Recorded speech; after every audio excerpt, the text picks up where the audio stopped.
एक आदमी ने हज़रत अबू ज़र गफ़ारी रज़ी अल्लाह तआला अन्हु के साथ उनके ग़ुलाम को देखा कि दोनों ने एक तरह के कपड़े पहने हुए हैं। तो वहाँ पर उन्होंने सवाल ये किया कि बड़ी अजीब बात है कि आपने जो कपड़े पहने हुए हैं वही कपड़े आपके ग़ुलाम ने भी पहने हुए हैं, जो कि आम तौर पर ऐसा होता नहीं। तो इस पर हज़रत अबू ज़र गफ़ारी रज़ी अल्लाह तआला अन्हु ने फरमाया कि एक मरतबा मैंने एक ग़ुलाम को, जो कि हबशी था, ये कहा था कि ए काली कलोटी माँ के बेटे। किसी बात पर उन्होंने इस तरीके से उसको डांटा तो उन्होंने जाकर रसूल अकरम सल्लल्लाहु अलैहि वसल्लम को ये बात कह दी। तो आप सल्लल्लाहु अलैहि वसल्लम ने उनको बुलाया और बुला के पूछा, क्या तूने उसको उसकी माँ की वजह से आर दिलाई? फरमाया, हाँ मैंने ऐसा किया। तो हजूर सल्लल्लाहु अलैहि वसल्लम ने फरमाया कि तेरे अंदर अभी भी जाहिलियत मौजूद है।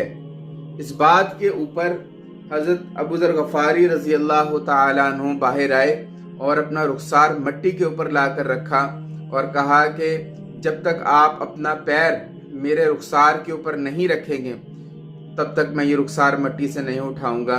ये उनका एक माफ़ी मांगने का अंदाज था।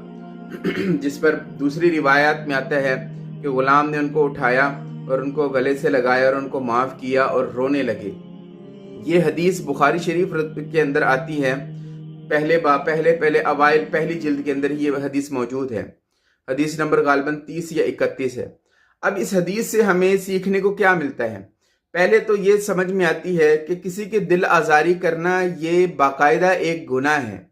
एक ये है कि किसी के अंदर ऐब है, एक ये है कि ये बात हकीकत है, एक ये है कि उस बात को इस तरीके से करना कि उसके दिल आज़ारी हो जाए। तो ये दिल आज़ारी करना असल गुनाह ये है। बाज़ हजरात ये कहते हैं कि हम तो पीठ पीछे नहीं कहते बल्कि हम तो मुंह पर कह देते हैं।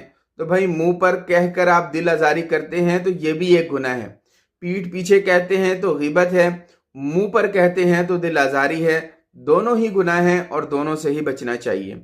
दूसरा सबक हमें इस हदीस से ये मिलता है कि जब उन्होंने ये बात कही और हुज़ूर अकरम सल्लल्लाहु अलैहि वसल्लम ने ये कहा कि तुम्हारे अंदर जाहिलियत मौजूद है, तो इस पर उन्होंने अपनी सफाई पेश नहीं की बल्कि अपनी गलती को तस्लीम किया और माफ़ी मांगने के लिए आगे बढ़े ताकि दिल साफ हो जाए। दूसरी बात ये समझ में आ गई। और तीसरी बात इस हदीस से ये समझ में आती है कि उन गुलाम ने उनको माफ़ भी किया, उन गुलाम ने उनको माफ़ कर दिया, अपने दिल के अंदर बात नहीं रखी। ये बहुत ज़रूरी बात है। बाज़ औक़ात ये होता है कि माफ़ी मांगने वाला तो माफ़ी मांग लेता है लेकिन माफ़ करने वाला माफ़ नहीं करता और वो इंतज़ार में होता है कि मज़ीद थोड़ा सा और जलील होकर माफ़ी मांगे तो तब मैं माफ़ करूँ।